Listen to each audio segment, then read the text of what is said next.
Are we familiar with this exhibition? Can't help myself. Here's the interpretation I'm going to use. The robot needed the red liquid to move, the red liquid constantly spilling out under it. At the beginning of the exhibition, the robot was friendly, performing and dancing for the audience while sweeping the liquid back into itself to continue running. But as time passed, it became less efficient in retrieving fuel. At some point, it had to stop dancing to devote more and more effort to scraping the liquid back in. Eventually, it couldn't keep up with the liquid escaping, so it ground to a halt and died. We're interpreting it like that on purpose because it fits what we're going to talk about. Technically, just being alive is work. Beyond even just working for money, beyond our jobs, our careers, everything in life takes work. Every little thing. How many chores and errands does it take to stay alive?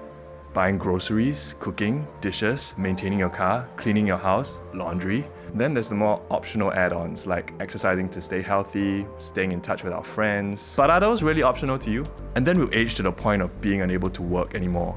We will. Our brain and body will stop being efficient enough. What if we didn't save enough money to keep a roof over our head and food on the table? We see how the machine fits, right? From this angle of everything only takes from us, consumes us, depletes us, drains us. I can understand why you might have read life is work as life is suffering. Work means suffering. I know it's a common sentiment, but that doesn't make it any less painful and kind of saddening. Life is work. Can we try to look at that in a way that doesn't bring us down? Even if it's been some of our realities for so long. Even if it sounds absurd, maybe work and suffering don't have to be the same thing. And just to be clear, big corpo telling you to love your job and make your job title your identity and give up work-life balance. Call that bullshit. Anti-work forever. I'm Phil. I'm Pierce. I'm Todd. This video belongs in the Let's Relook series. Today, let's relook life and career. To be free of any baggage, we'll start with a more neutral definition of work from physics. Work is just defined as energy, or the usage of energy. It doesn't matter what we use it for. Work done equals force times distance, FD, measured in joules, the unit of energy. Energy is used to exert force to move anything a certain distance. So what's force? Force equals MA, mass times acceleration, measured in newtons. Force can be defined as what makes matter accelerate or move in a given direction. Applying force in the opposite direction of an already moving object decelerates it or makes it stop moving. Therefore, work equals MA times D. Translating physics to English, work is energy used to move something somewhere in an intended direction.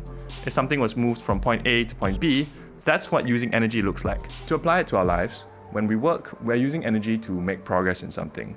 This is often about productive results, our career, finances, effect on our community or network, maybe our health. Whether it's for the day, month, next 5 years, etc., putting in that energy, time, effort, attention, intelligence, etc., into anything will probably get us closer to where we hope to be. Typically, work adds value to our lives. It produces or leads to good, desirable results in the long term.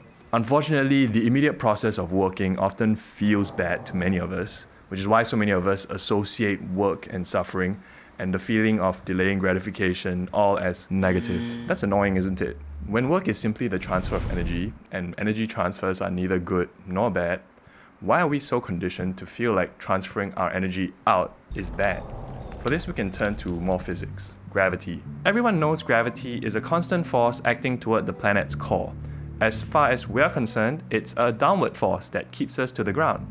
This is the reason why it requires more energy to go up than down, because it opposes the natural force. So when we say uphill battle, it means we have to work harder than what we're battling because there's an additional force resisting our movement in the upward direction that we want to go in. So we often draw the logical conclusion that use more energy equals work harder equals even nature is working against us equals tiring equals bad.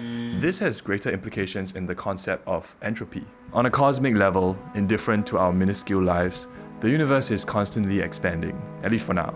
As it expands, the overall entropy increases. This means the largest known system, the universe, spontaneously tends towards disorder and randomness over time. It makes sense that every minuscule closed system within this big system follows a similar pattern. It goes from order to disorder, So from the state of higher organization and concentration of energy to the state of lower organization and dispersion of energy. That's how isolated systems reach equilibrium, an unchanging state with no detectable flows, where the entropy is highest at the given internal energy. Us normal non-physicists can understand equilibrium basically as the state of existence that requires the least work to sustain. None. As in, no outside interference is needed for this to happen. That's disorder, the state requiring no intervention. This can be seen in the mixing of gases, mixing cream into coffee, the dissipation of heat, an ice cube melting in a glass of water, the decay of organic matter in ecosystems, wild kudzu spreading rampantly. All of this only describes the state of energy and the direction it transfers in a given system or situation. While this does not mean that disorder is necessarily negative or bad and order is positive or good, it does mean that disorder is easier than order in that it requires less external energy or work. We'll start figuring out whether easy is good or bad by metaphorically applying entropy to literally every aspect of our lives, just as a thought experiment. For example, the economy, society, and ourselves as individuals. Reaching equilibrium, the easiest possible existence, could look like reduced competition. The death of many competitors disperses their collective energy to zero. The remaining few don't have to put in as much energy to stay alive. Far less organization is needed to distribute the resources among who's left. Establishing stability. Peace is often preceded by conflict. Right off the bat, it sounds very counterintuitive that there can be more disorder in peace than conflict. No doubt the nature of battle itself is highly disordered, but the fighters involved are at their most ordered level in preparation for it. Whereas stability can breed the disorder of complacency and laziness, conflict requires fighters to perform at their best, the highest level of coordination, organization, mental, and physical prowess. Peak condition requires a lot of energy to maintain. Conflict itself is a high energy concentration environment. Taking it easy, call it resting, chilling, or distraction. Clearly, this is the dispersed energy state compared to the polar opposite, focused attentiveness. Focus is literally a synonym for concentration, whereas relaxing is non-directional and unorganized. It's meant for us to meander to our whims and flights of fancy, wishing and washing according to what feels good. Sure, all this is theoretical, and there are ways to argue the opposite of what we just proposed in more complex situations. However, it doesn't change the broad idea that the universe tends towards the easiest state of least order. Unless a scenario's equilibrium is somehow high maintenance, usually challenging the status quo, let alone overturning it, is harder than following it. There are largely two ways to interpret this. On one hand, we have human nature. Even the universe is naturally lazy, so we are naturally meant to be lazy too.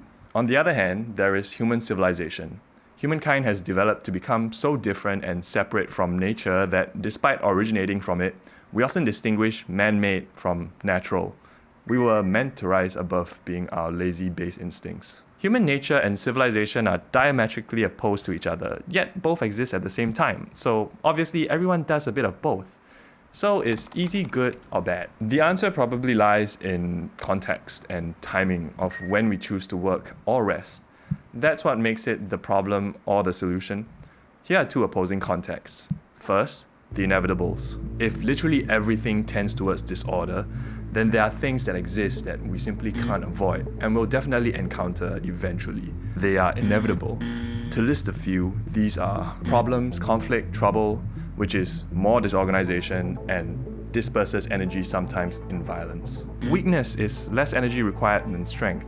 Addiction, less discipline, more disorganization. Death, more disorganization, disperses energy to zero. I guarantee that we've encountered at least one of these things because of how natural it is to become more disordered.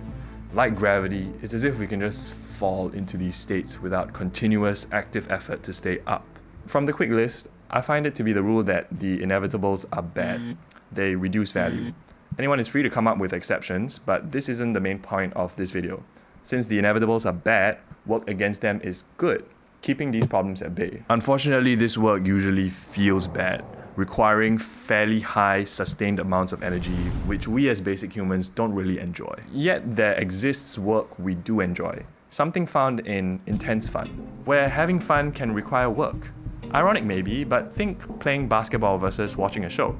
Both are leisure activities, but doesn't basketball require more work? It's clearly more active, more intense, more tiring. Fun isn't always the same as rest. even if both have the same main function to rejuvenate and refresh us. Certain fun activities can demand high concentrations of energy and organization that could lead to us being tired. Of course, it's a different type of tiredness. We finish feeling satisfied, or at least better than before. As such, fun remains one of the things that nourishes our soul or protects our sanity. But we still need rest. Another way fun can require work is practicing to get better at our hobbies and interests, even if it may require discipline, intelligence, and overall effort just for something frivolous. This adds a dimension of mastery or purposefulness that often increases our enjoyment and interest in that activity or craft for a longer time. When it comes to fun, the rule is it feels good, but isn't as good for us as work is, as in it's less productive. And depending on which society we ask, some might even loosely categorize fun as bad and work as good based on constructive contribution. It's usually the recommendation that fun is supposed to occupy only the minority of our time, and its main goal is to maintain our mental health, to keep us from burning out and breaking down so we can be more productive for longer. I don't agree with that, but whatever. The takeaway from this section is just that fun can involve work, which makes it arguably better, more meaningful for us compared to just dimensionless fun, while still being something that feels good. Passion. Life is work. Sounds like a dream to big corpo. They can save costs by paying brainwashed employees less because these worker drones love their job so much that they won't run away. Some might call that a passion tax. But on the other side of the coin, work is life, is the dream of any individual human. To turn fun into a career. Rapping, basketball, novel writing, movie making, you get the idea. Enjoyable activities can be useful and make money or have an impact on the world. Some call this working for passion. Sometimes it can be hard to tell who's brainwashed and earning peanuts and who's truly enjoying life through their work. They could be the same people. I know we can't all love our work and that a lot of work could just be meant to suck. But again, even if we don't enjoy any work, we just need to know that it's possible that people can enjoy certain work. The work of our passion or intense fun mainly adds joy, which feels so rewarding and we like it so much that we almost never see it as work. But it's easy to like enjoyable things. What about all the work we do where the main goal is to reduce pain, to prevent the inevitables, right? There's no reward, only preventing punishment. Are we supposed to be passionate about our chores and duties and things we only do because we have to? Passion is an anti-entropic force. What? This statement struck a chord with me the instant I first heard it from stories of old. So here's the source himself. It makes sense that passion is an anti-entropic force when it comes to storytelling, perhaps even one of the strongest ones. Because passion is what drives filmmakers and everyone involved in the filmmaking process to work with absolute commitment to condense their vision to that absolute state of perfection. I still don't get it. His point can be extended beyond filmmaking to life at large, that our love for something, anything, leads to our most focused intentions and efforts on that thing. Oh, so your answer is yes, to just be passionate about everything in life. That's not very focused at all. Well, condense your vision on life. When you love at large, all the work you put into living can feel pleasant, even enjoyable. It'll be almost supernatural when going against the gravity of rest and resisting the mess of entropy doesn't feel like a fight. Yeah, sure. How many chores and errands does it take to stay alive again? Buying groceries, cooking, dishes, maintaining your car, cleaning your house, laundry. Do all that with love. Sounds incredibly stupid. Well, if love is too strong of a word for you, how about appreciation? Roof over our heads, food on the table, exercising the full extent of our agency with a working brain and body. I'm not going to be grateful for just breadcrumbs. Yeah, we know, we've done this song and dance before. We do deserve better, but it doesn't change the fact that lifestyle inflation and materialism happen when we can't appreciate mundanity. If we don't know how to be grateful for the bare minimum, who's to say we'll know how to be grateful when we have it all? If we have it all. Because we might never and you're just coping. Well, if it's all just intellectual gaslighting and nothing resonates, what's left? Outcompete others just to tell them you deserve to rest and they don't? That's just the ungrateful route. Or will we complain to death about work? And stay alive for what? To not feel pain? What's getting you out of bed in the morning knowing full well that life is work? Why are you still here? Are you trying to let go of life itself?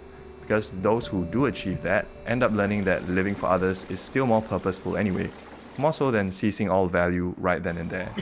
But it sounds so tiring when everything demands our energy, burns our fire. Wouldn't living passionately just make us burn out sooner? Maybe it's time to drop the metaphor that passion is like fire. Passion is an anti-entropic force. All that means is that it counters laziness. It helps us destroy distractions, create desire, and makes us focused. It can be quiet, but present. With support like that, it'd be a waste not to move in the direction of love. For a friend. Here at LTAP, we make content about what it means to live well, as a kind of answer to everything. There could be billions of different interpretations to this, since ultimately everybody gets to decide for themselves individually. But if you're interested in our suggestions, you could stick around with us. We have a lot to answer. For a friend.